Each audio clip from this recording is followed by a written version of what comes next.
The wind dragged dry dust across the high ground as the sun bled low over the Mogollon Rim, tinting the scrubland in tones of rust and ash. It was the winter of 1872, and the air had the kind of sharp, brittle cold that didn't look like much but bit through coats and skin just the same. Merritt Dane stood just beyond the boundary of his ranch fence, boots sunk an inch deep in pale dirt hardened by the long drought, arms crossed against his chest, watching the small wagon climb the rise toward him. He wasn't a man used to visitors. Not anymore. 43, broad-shouldered, gray at the temples, and always quiet in the eyes.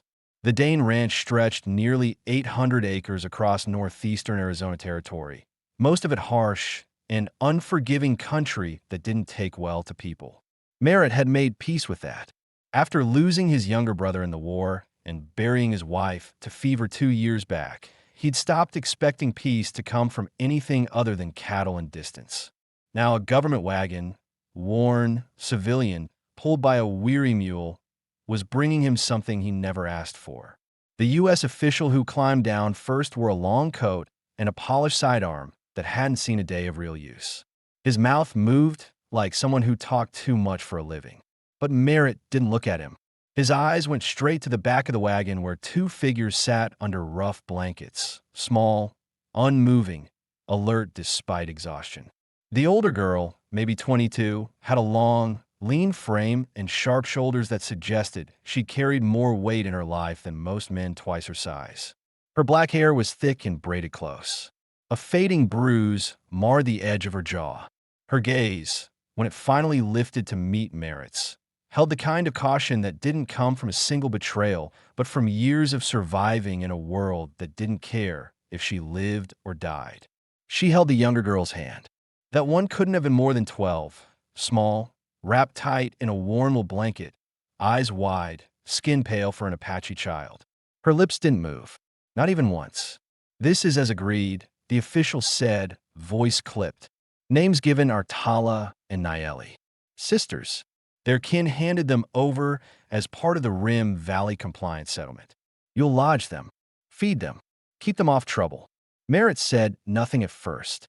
He didn't nod, didn't scowl, just stood there, shoulders tight, the scar on his left hand flexing with unease. He'd been told this would happen. That part of the region's tense accord between tribal elders and federal agents meant placing unclaimed Apache youth with trusted landholders. Trusted meant white. Landholders meant isolated. No one had asked if he wanted it. He wasn't sure what he was looking at. Not orphans. Not prisoners. Not servants. Just two girls. One too hardened. One too quiet. The man shifted uncomfortably, sensing the weight in the silence. "You don't have to talk to them," he said, half a shrug. "Just house them. Some'll check in come spring." Then he was gone. Boots on wagon steps, reins jerked hard. The mule protested. The wagon rolled. Merritt stood in the dust while the sisters stayed where they were, not moving an inch, not speaking. He didn't tell them to follow him. Just turned and started walking toward the ranch house. A low-slung structure of rough-cut timber and stone, one story, strong-walled, with smoke drifting faint from the chimney. He opened the door and left it open. It took nearly 2 minutes before he heard the footsteps behind him. Inside, the air smelled like ash and boiled beans. There was no welcome speech, no warm words. Merritt pointed toward the back room, a small bunk room with one bed, a stove, and a window that had never quite shut right. "You'll sleep there," he said plainly. "There's water in the basin. Firewood on the porch. Don't touch the west pasture. The fence there's bad." Tala didn't answer. She guided her sister into the room without a sound. When the door clicked shut, Merritt stood in the middle of the kitchen, jaw tight, hand flexing again. He didn't know what he'd just done. It wasn't pity. He hated the sound of that word. It was something else. Maybe a recognition. The older girl's guarded eyes. The younger one's silence. He'd seen echoes of both before, years ago, in the eyes of his wife after she lost their child. And again, the night she died, and he was left alone in a house too large for just one man. He'd never buried the ache, just stacked chores on top of it. He poured himself a cup of coffee that had been sitting half the day on the stove and sat at the table without drinking it. Outside, night was falling fast and clean. No sounds but the wind and the scratch of old timber shifting. From behind the closed door came the smallest sound, a cough. Then nothing. He didn't know their story, and he wasn't going to ask. But something about the way that girl had stood between her sister and the world made it clear she'd kept that child alive. Somehow. And now they were on his land, under his roof. And whether he'd asked for them or not, they were his to protect, at least for now. He stayed seated, unmoving, long after the fire burned low. And outside, the desert held its breath. The cold came harder that night, the kind that slipped through door frames and reminded bones of their age. Merritt Dane was already awake by first light, stoking the coals in the main hearth before the sun breached the edge of the plateau. He moved slow, deliberate, not because he was lazy, but because he didn't like wasting motion, especially not when two strangers were sleeping in the back room. He hadn't heard a sound from them since the door shut the night before. No footsteps, no voices, no creak of bed springs or stirring of water. Just silence. He stood for a moment near the hallway, mug in hand, listening. Still nothing. He didn't knock. Instead, he stepped outside into the frostbitten air and began his day. By the time the sun crested the eastern ridge, the corral had been checked, the trough broken of its thin skin of ice, and the feed scattered. His cattle were sluggish this morning. The kind of stillness that usually meant a dry spell was about to break or something worse was rolling in. Coyotes had come too close in the night. Tracks in the hard ground proved it. He turned back toward the house and saw the door to the bunk room cracked open for the first time. Tala was standing in it, her face half-shadowed, hair loose down one shoulder. Her eyes locked onto him across the yard. She didn't step outside, didn't wave, didn't speak. But she watched, like someone still trying to decide whether she was safe or simply not in immediate danger. Merritt nodded once. That was all. He didn't call to her, just went back to work. Inside, the house still smelled of smoke and old oilcloth. Tala eventually emerged with Nayeli trailing behind, small hands gripping the older girl's coat. Merritt noticed the little one kept her head down. Didn't look at him not once. But she was walking, not being carried. That counted for something. They didn't ask for food, so he put it on the table without a word. Warm beans, cornmeal biscuits from the night before, dried apples softened in water. Not much, but filling. Tala hesitated before sitting. She looked at the plate, then at Merritt, and only after he took a seat across the room, far from the table, with his coffee, did she guide her sister to eat. They ate slow, wary. Nayeli picked at the food more than she consumed it, eyes darting to the door. Tala didn't eat at all until her sister had finished. That was when Merritt realized something plain but important. They didn't know if they were allowed to stay. They'd been handed over, yes, dropped off like parcels, but no one had told them they were wanted. And Merritt hadn't said it either. He hadn't told them they could unpack, or rest, or breathe. He stood slowly, walked to the kitchen shelf, and pulled a tin box from behind the flour. He set on the table. Inside, sewing needles, spools of coarse thread, 2 buttons, a folded scrap of flannel. You'll find better cloth in the hall chest. Most of it's old, he said, voice flat. You can mend what you need, or throw it out. Tala didn't say thank you, but her hand moved toward the box, not quick, not slow, as if testing whether the offer would be snatched back. It wasn't. Merritt took his coat from a hook and headed for the door. He paused before leaving. There's a barn out back, he said. Red one. Don't go near the south end. Roof's half rotted. That was all. Outside, he heard the low crunch of footsteps behind him, one set light. He turned. Nayeli had followed. Not close. 10 paces back. She stopped when he looked, stared at him from under her long hair. He crouched down a little, didn't speak, didn't smile. Just held still. She didn't move forward, but she didn't run either. Her fingers clutched something small, a rag doll, hand-stitched, one arm loose. He hadn't seen it before. Maybe it had been under the blanket in the wagon. Maybe Tala had sewn it for her. He stood and pointed toward the fence line. There's a stream down past that rise. Still some water under the rocks if you dig for it. Don't go alone. She nodded once, silent, then turned and went back inside. Later that day, Tala came outside with a basket of laundry and set it on the chopping block. She didn't ask where the water was, just looked until she found the old barrel by the rain spout. Merritt watched her from the barn roof, where he was checking broken shingles. She worked like someone who didn't expect to be thanked. Fast, efficient, no wasted motion. Like him. But what he saw, and hadn't said aloud, was the purple ring still faint on her neck. A bruise. Older now, yellowing at the edges. There were others, less obvious, half hidden under the collar of her blouse. And she never turned her back when he was nearby. He didn't ask who had hurt her. He didn't need to. What mattered was that she was on his land now. And while he couldn't undo the past, he could make sure no harm came again. That night, as the wind howled outside and the shutters creaked in their hinges, Merritt sat near the stove, oil lamp burning low. Tala came out once, just to take more firewood. He offered her gloves. She didn't take them, but she nodded.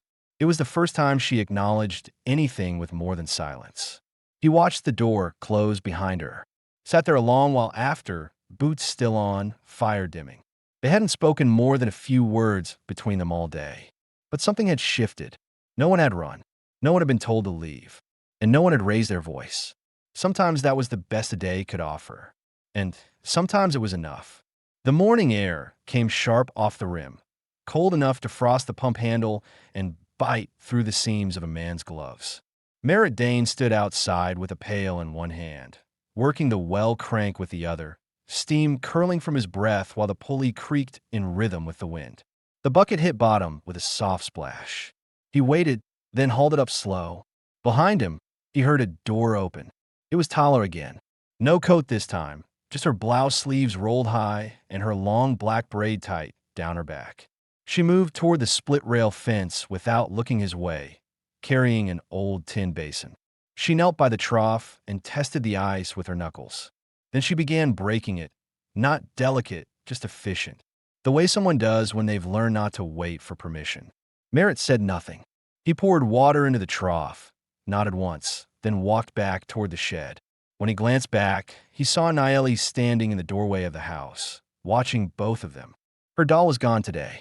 Instead, her arms were wrapped around herself, fingers picking at the edges of her blanket. He paused. "You cold?"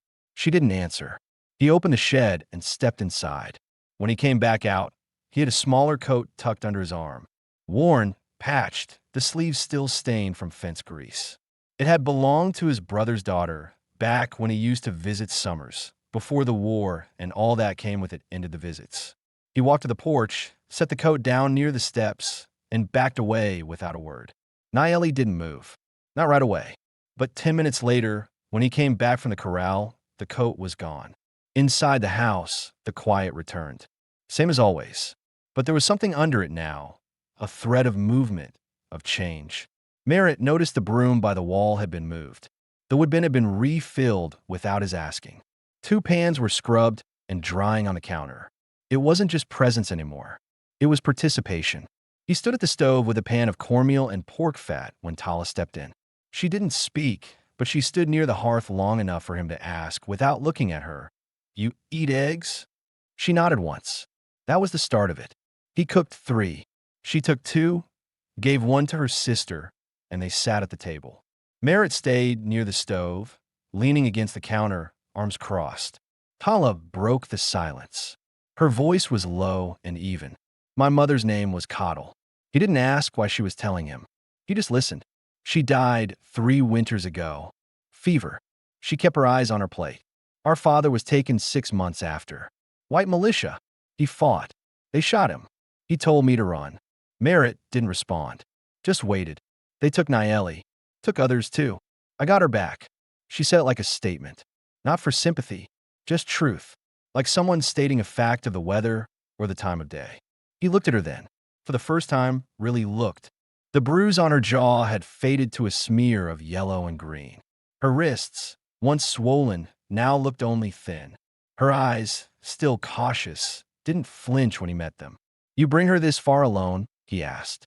She nodded. 43 miles. From Salt Draw. He exhaled. That was wild country.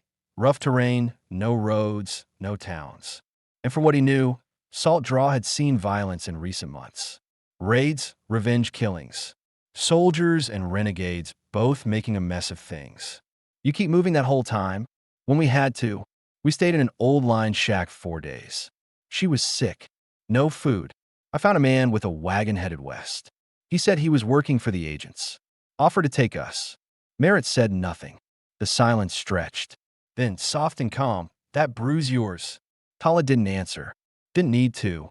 He nodded once. That was enough. Later that afternoon, Merritt saddled his dun mare and rode the ridge line. Not for cattle this time, for signs of movement. Track smoke. Footprints, too, close to the property. Something had shifted inside him since hearing her story. It wasn't just responsibility now. It was protection. When he returned, he passed the porch and saw something that gave him pause.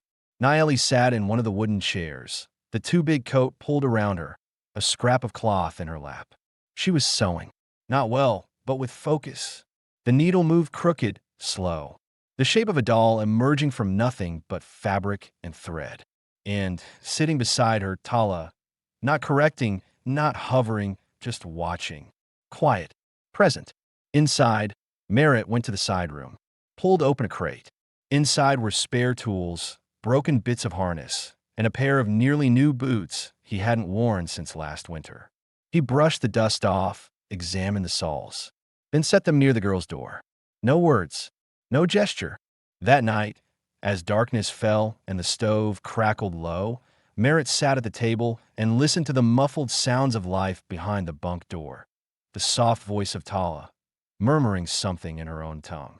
The sound of a child giggling once. Then silence again. He leaned back, arms crossed, firelight flickering across the floorboards.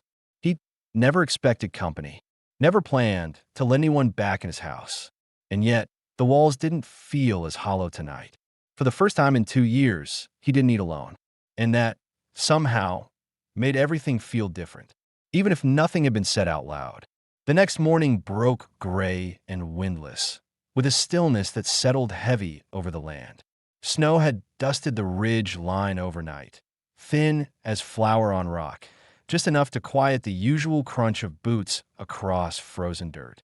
Merritt stood by the barn door, tying off a bundle of kindling, when he saw Tala walk past with a rope coiled across her shoulder.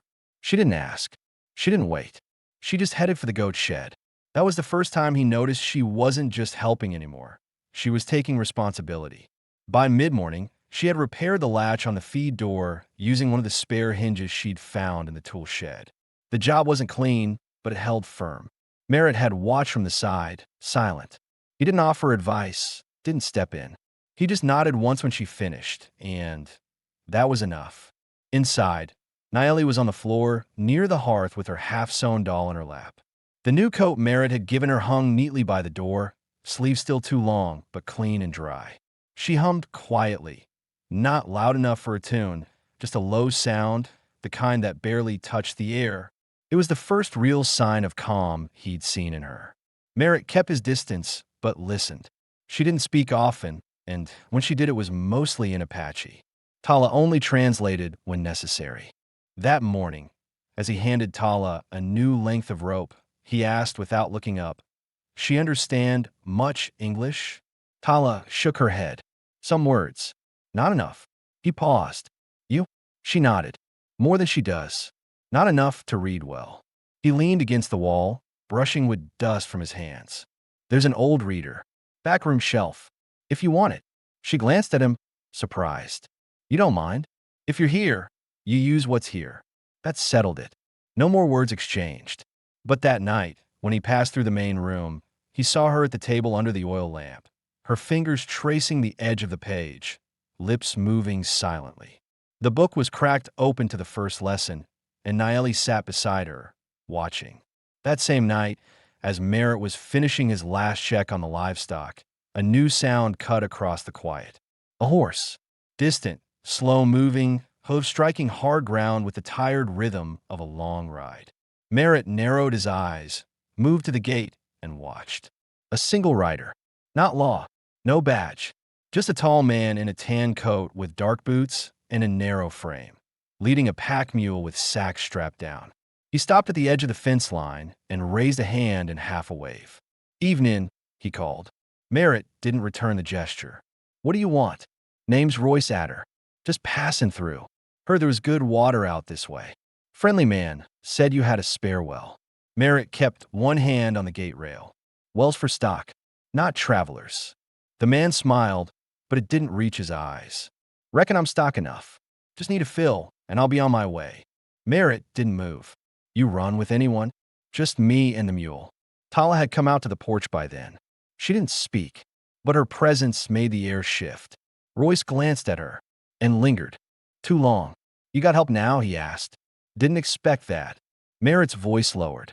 Don't mistake shelter for invitation. The man smiled again. Fair enough. He stayed just long enough to fill his canteens. Merritt didn't take his hand off the rail until the mule's hoofbeats faded over the rise. And when the wind changed direction, he caught the faint smell of whiskey and pipe smoke clinging to the air behind him. Later that evening, while they ate in silence, Tala spoke quietly without lifting her head. I've seen him before. Merritt didn't look up. Where? North of Salt Draw. He wasn't alone then. He waited. They took women, she said. Kept some. Sold others. Merritt's stomach went cold. You sure it's the same man? I'm sure. He didn't ask more. That night, he stood outside long after the others had gone to sleep, lantern flickering behind the front window.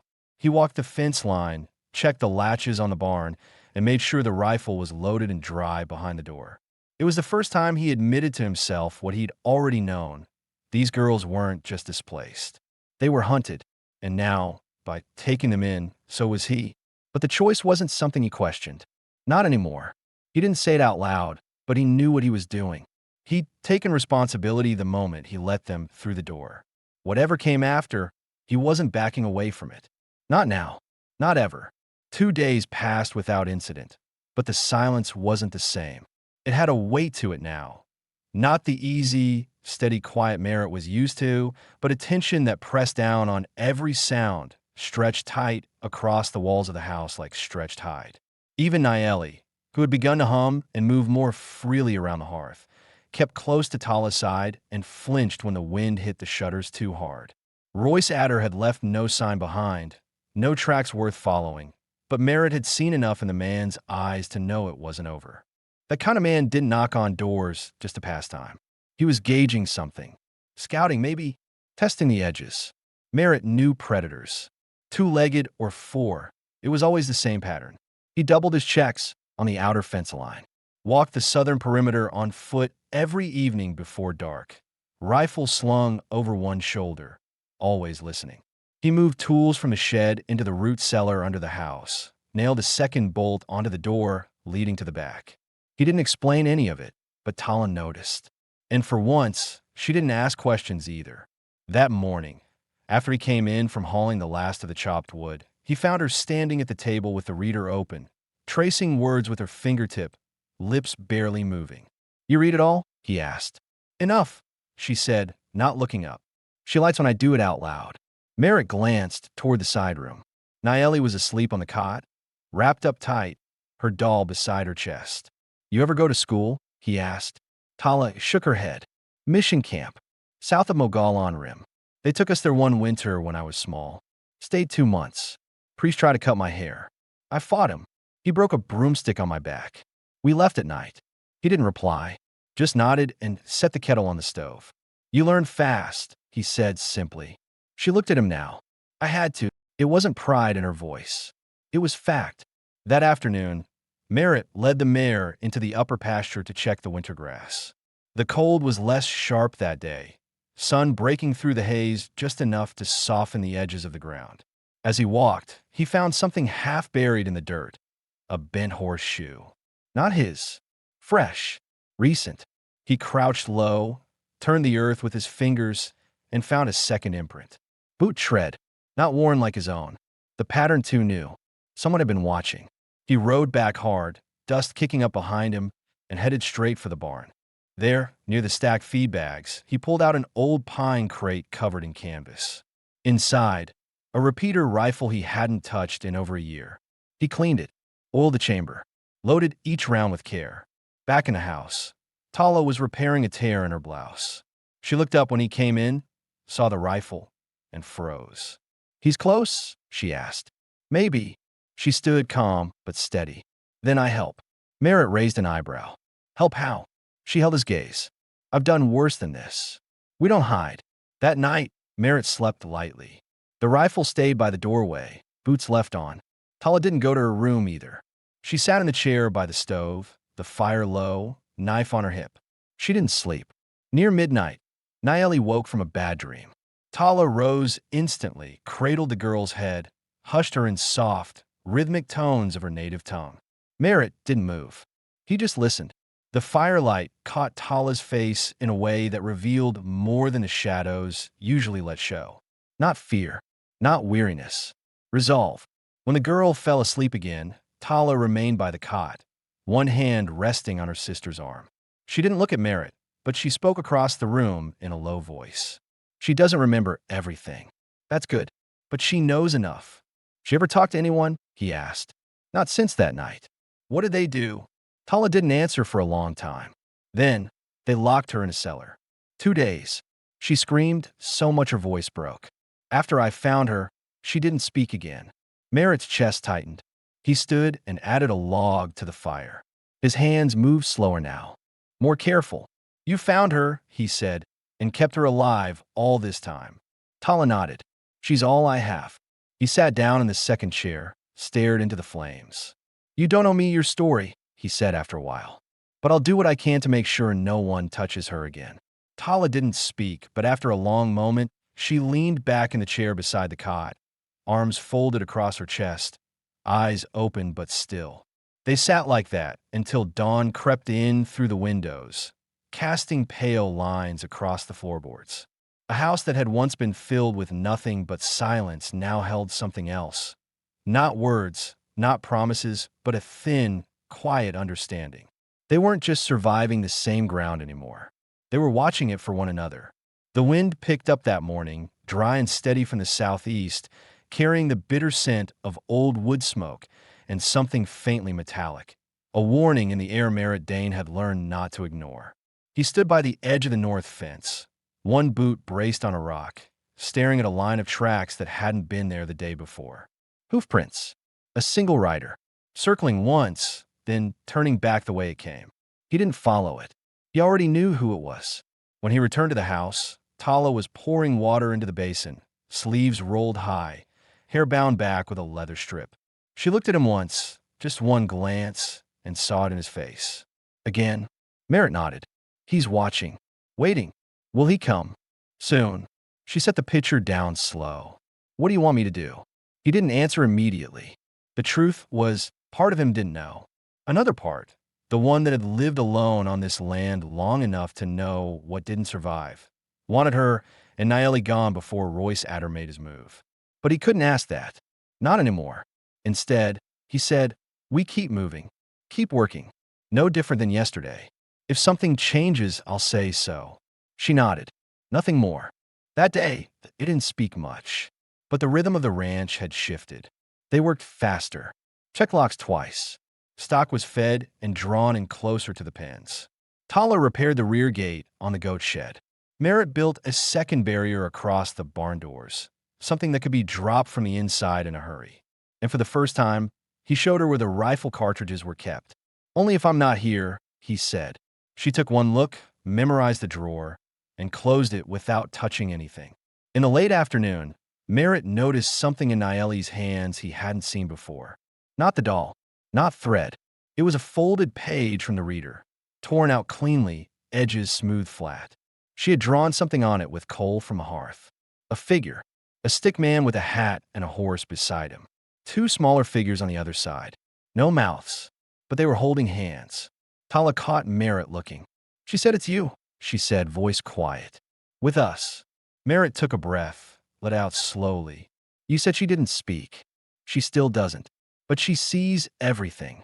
He took the drawing and pinned it with a nail to the post beside the window, then walked outside without another word.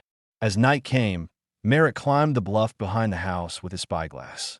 From the ridge, you could see 6 miles of open land and another 4 of brush and mesa. He scanned west first, then north. There, near the edge of the dry wash, a flicker. Orange. Faint. Distant. A fire. Someone had made camp. Too far to approach in the dark. too close to ignore. He went back down without rushing, came through the back door, and found Tala still awake, sitting on the floor with a needle in one hand, and Naeli curled asleep beside her. Merritt spoke low. He's here, less than 3 miles off.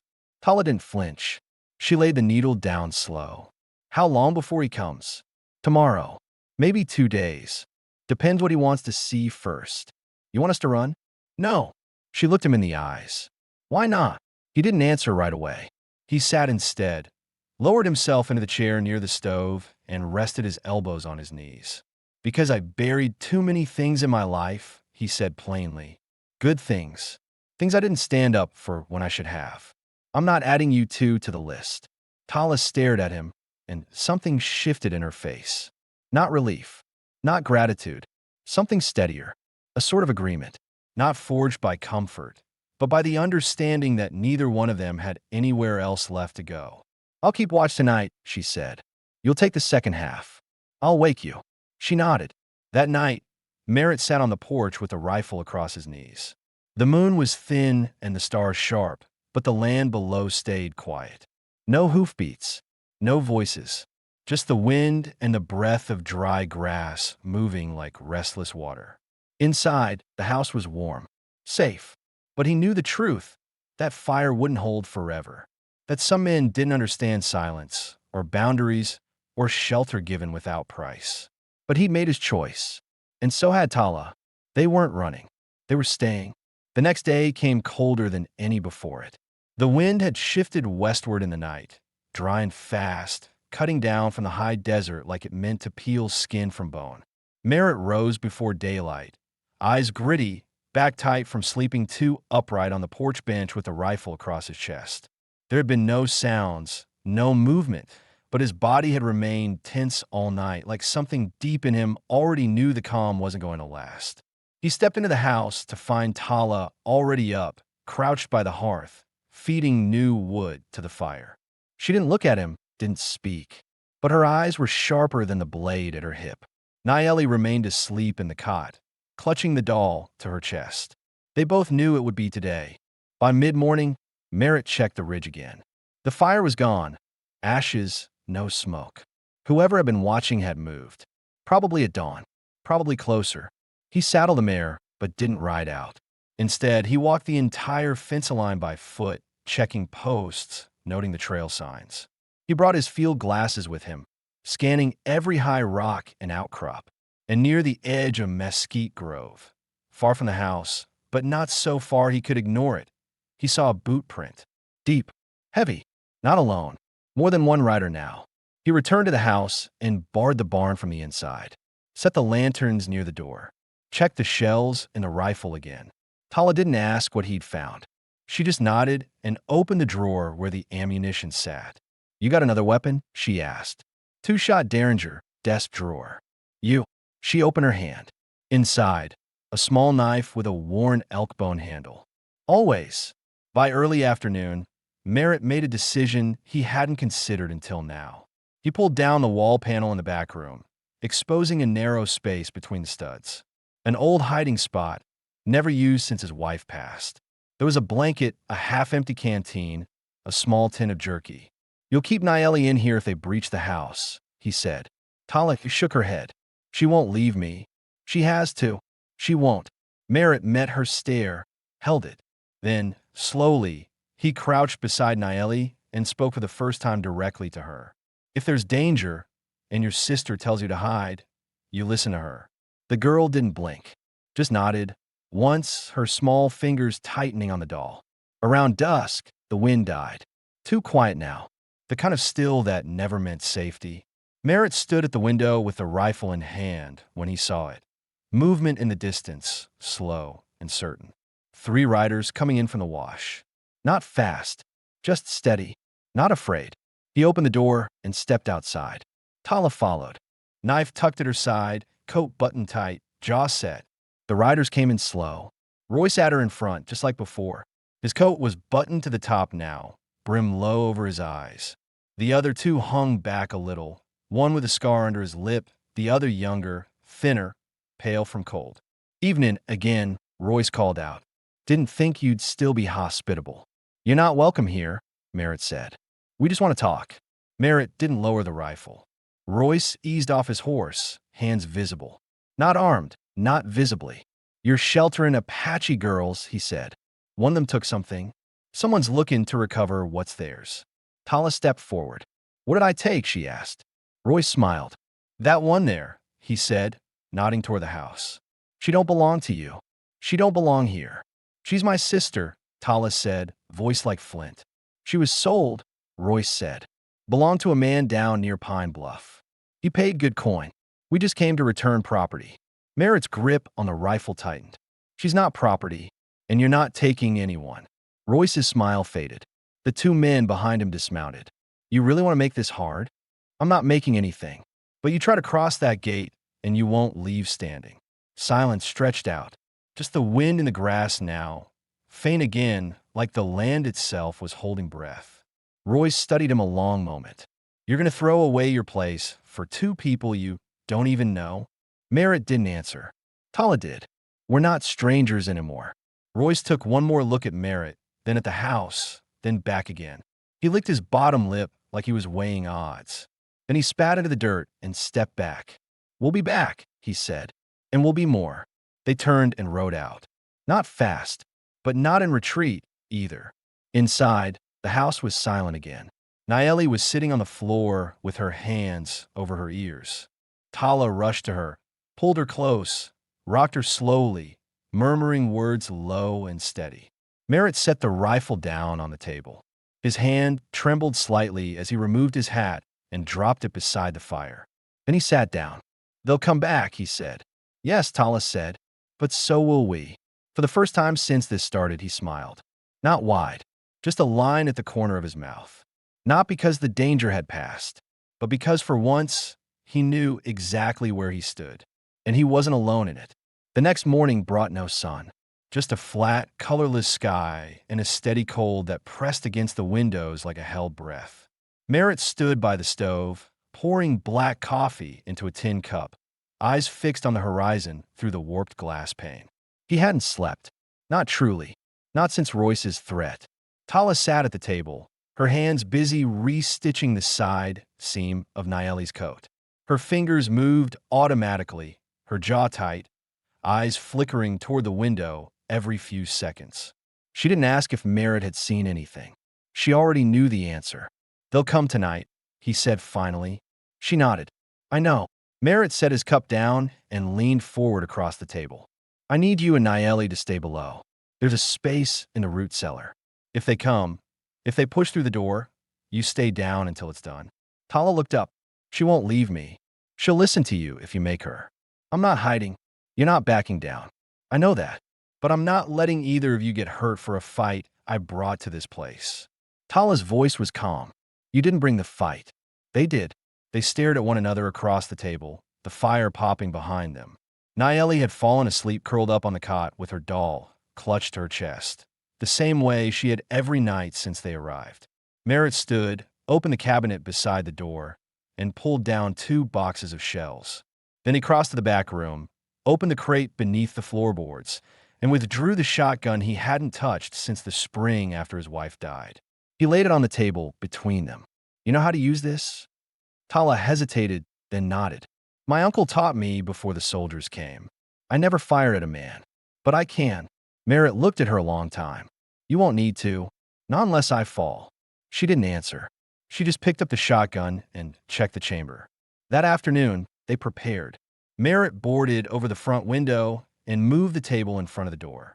Tala set up oil lanterns around the edge of the room and double-checked the bolt on the rear exit. Every movement was silent, measured. Between them, there was no panic, just purpose, and questions that hadn't been answered in earlier days began to rise between them. Quiet, low, necessary now that survival had bound their lives together.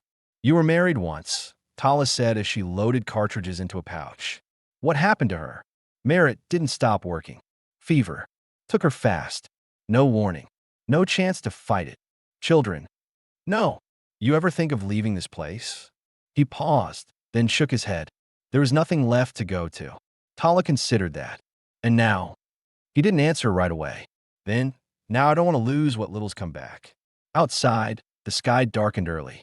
The sun never broke through the clouds, and by late afternoon, a thin mist had begun to settle over the scrub brush. The kind of air that dulled sound and made distance hard to judge. Merritt lit the lanterns just before dusk. One inside, one out on the porch. He stood there for a long time, shotgun resting across his chest, eyes scanning the low hills. At last, movement. 2 riders. Then 4. Royce Adder was back, and he wasn't bluffing anymore. They came in fast this time. No words, no warning. The first shot tore across the yard and splintered the top railing of the fence. Merritt ducked behind the porch post and returned fire, catching one rider low in the leg. The man cried out, dropped from the saddle, crawled for cover. 2 others dismounted and flanked the barn. Inside, Tala had already pulled Naeli into the root cellar. She didn't shut the trapdoor. Not yet. Instead, she climbed the stairs and waited just behind the corner, shotgun at the ready, heart pounding like a drum in her chest. Another window shattered. Glass spilled across the floor. Then boots on the porch. Merritt stood tall now, rifle steady. "You're outnumbered," Royce shouted. "You don't have to die for them." "I'm not dying today," Merritt said. "And you're not getting in." Gunfire erupted again, loud, fast. One round tore into the wood beside Merritt's shoulder. Another clipped the top of the doorframe. But he held firm, eyes clear, every movement deliberate. He dropped one man at the edge of the barn, shot clean through the chest. The others slowed. Inside, one of the attackers kicked through the rear, breaking through the half-barred side door. He burst in and came face to face with Tala. She didn't hesitate. The shotgun roared, and he dropped where he stood. Outside, the gunfire stopped. Then silence. Royce's voice came again, quieter. "You're serious." Merritt stepped forward, rifle still aimed. "You made a mistake coming here." Royce didn't reply.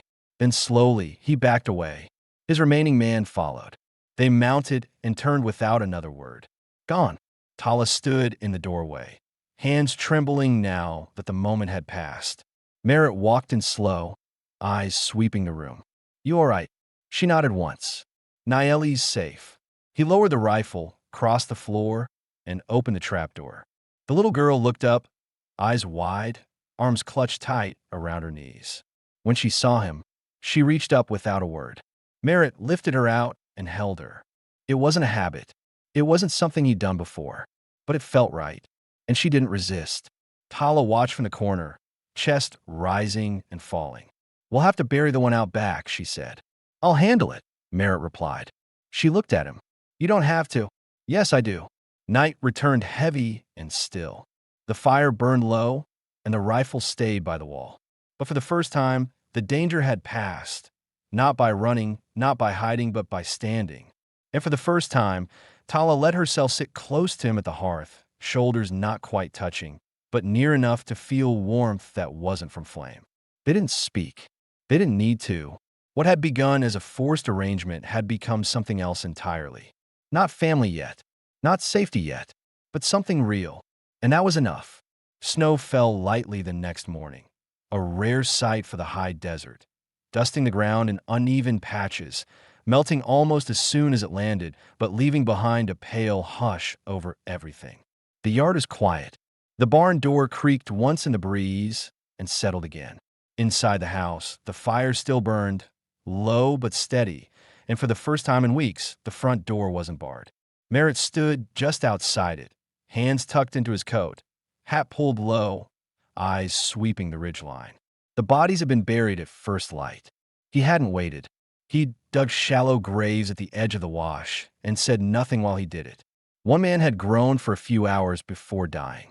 Merritt had given him water and silence. Nothing more.